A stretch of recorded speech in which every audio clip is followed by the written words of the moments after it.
Hey guys, Mr. Milton here. Today we're going to talk about constructions. After watching the video, you should be able to copy a segment and an angle using a contractor, and you should be able to construct a perpendicular bisector and angle bisectors using a contractor. Alright, let's get into it. With constructions, you need three things. You need a compass, a straight edge, and a pencil. Notice that none of these three things allow you to measure. Okay, so a big thing about construction is that we are not measuring things, but we still know their measurements, even though we're not measuring. Okay, kind of know their measurements. We'll get into it. Okay, so you should have a tool that takes care of the first two things, and this is called a contractor. Okay, hold on to it. We'll use it throughout the semester. If you lose it, to replace it, it will cost you $2. Okay, and $2 buys you like half a Pop-Tart in the vending machine, so I know you want to hold on to those. Okay, here is your contractor. If you don't have one already, make sure you get one from me because you need it. Hold on to it. Nice little hole to keep in your binder, one of your binder rings. Okay. Alright, so what we're going to do is we're going to go through a few of these exercises.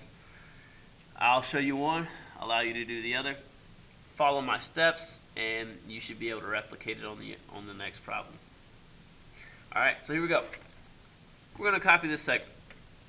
Now when we copy a segment, it doesn't really matter the orientation. When we're saying copy a segment, that means we're going to draw a line that's the same measure somewhere, same length. So here I have a line. Alright, I'm going to make a vertex, or sorry, not a vertex, an endpoint. Simulate one of their endpoints, just like it. Okay, now from there I put my pivot on the endpoint here of the line that I'm copying. I will rotate my contractor until I find out where it matches up, and here's where it matches up, this line, or sorry, this hole. And so I want to count which hole that is. This says 41 here, 42, 43, 44, 45. Okay, so this is 45. I can mark it if I want to, but I usually just count it and then recount it when I get back to my spot. Okay, and so now I'm going to go back to the line that I created. I will put my pivot on the endpoint that I already have, and then I will go to that hole 45, make an arc, boom. Alright, and there you have it. Now notice the orientation might be different, but it's the same length. They'll be congruent. You try it with the second one. Alright, let's look at angles.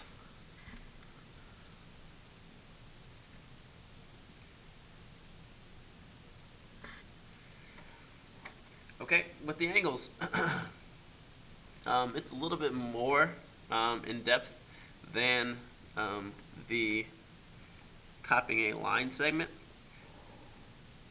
but I kind of cut it in half by thinking of it this way. Whatever I do to this line, this angle, I'm doing to this angle.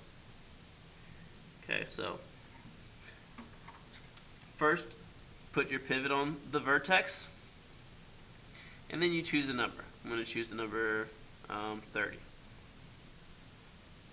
Usually a good number, not too small, not too big. Then what I do is I go to my next angle. I put my endpoint on the pivot, or sorry, my pivot on the endpoint, which will become the vertex. And then I make my arc. Okay. Now I don't know where things are going to intersect, so I make my arc pretty big. I know it looks small here. Don't know what's going to happen, so I'm going to make my arc pretty big. Alright, now what I just created was a common intersection. I have an intersection here, and I have that same intersection here on this angle. Okay, now that's where I'm going to put my pivot at next.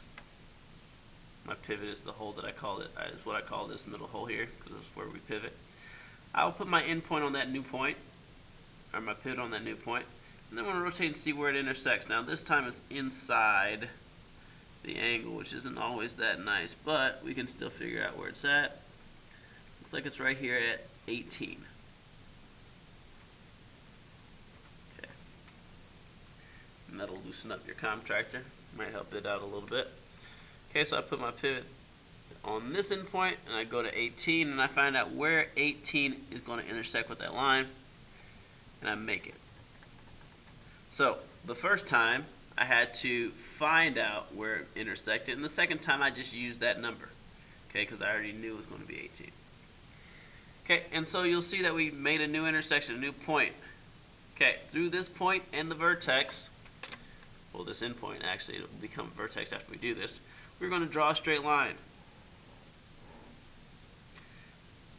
Okay, and then once we do that, we have created a congruent angle, an angle that's congruent to the first.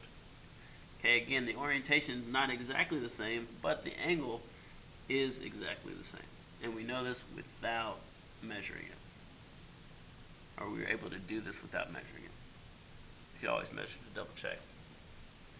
Okay. Alright, if you need to, rewind and try to check those steps out, and then try the next one on your own. Flip in the back. Okay, we're going to talk about bisectors. Now, a bisector is very similar to a midpoint. You can think of it almost the same, but there are definitely some marked differences. And then we'll point those out. A midpoint is on a line, while a bisector goes through a line.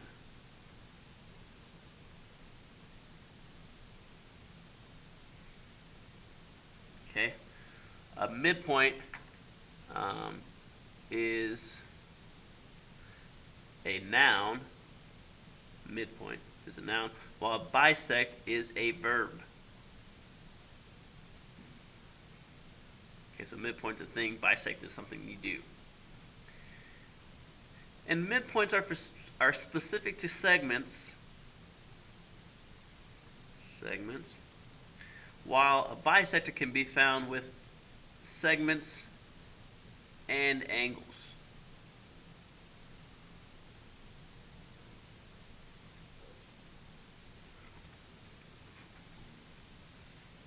Okay, so let's talk about, or let's show you a bisector, a perpendicular bisector. So I'm going to bisect the first one, you try the second one. Now, with these segments, creating a perpendicular bisector on segments is a little bit easier than angles again, but we'll go through it. With these, what I want you to do is put your pivot on one of the endpoints, and then you're going to choose the hole that's more than halfway across the line. Okay, if you don't do more than halfway across the line, then you'll have to do it again. So I'm going to choose number 40, because I see that, yeah, that's definitely more than halfway across the line. And I'm just going to make a big arc. Sorry, my paper's rotating a little bit. Okay. I chose the number 40. I'm going to write that down somewhere so I don't forget, just in case I walk away and come back. Okay. All right. I'm going to go back. On the other end point, I'm going to put my pivot. I'm going to choose the number 40. Number 40 here. And I'm going to do it again. You see that my lines intersect. If you pick a line that's not more than halfway across the line, then what's going to happen is that your lines will not intersect. Okay, and so then you'll have to do it again. But I used 40 both times. I got to pick that number just because it was more than halfway across the line. You do the same thing. Sorry, not the same thing. Now, what you just made were two intersections. Okay, through these 2 points, you're going to draw a straight line. Okay, straight line through those 2 points. Okay, and once you do that, what you've created is a perpendicular bisector. Okay, and what that means, perpendicular, right like this, 90 degrees, so it creates a 90-degree angle, a right angle, and bisector cuts it in half. So that means this segment is equal to this segment. All right, try it on the second one.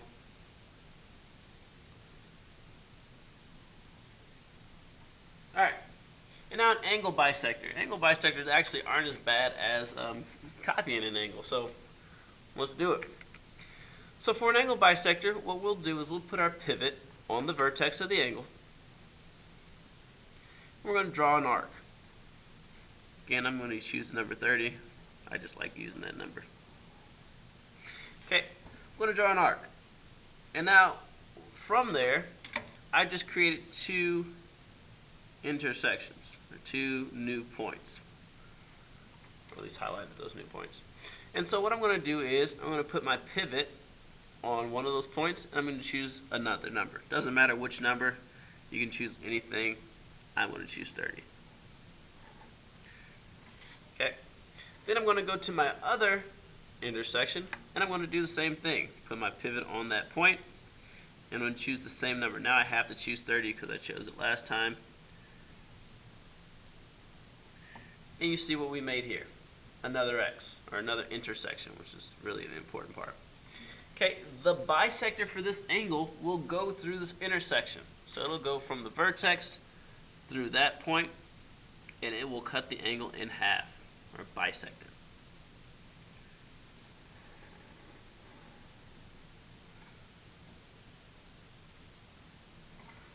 Alright. So there you have it. You should be able to copy a line segment, copy an angle, bisect a angle, and perpendicularly bisect a line. Alright, see ya.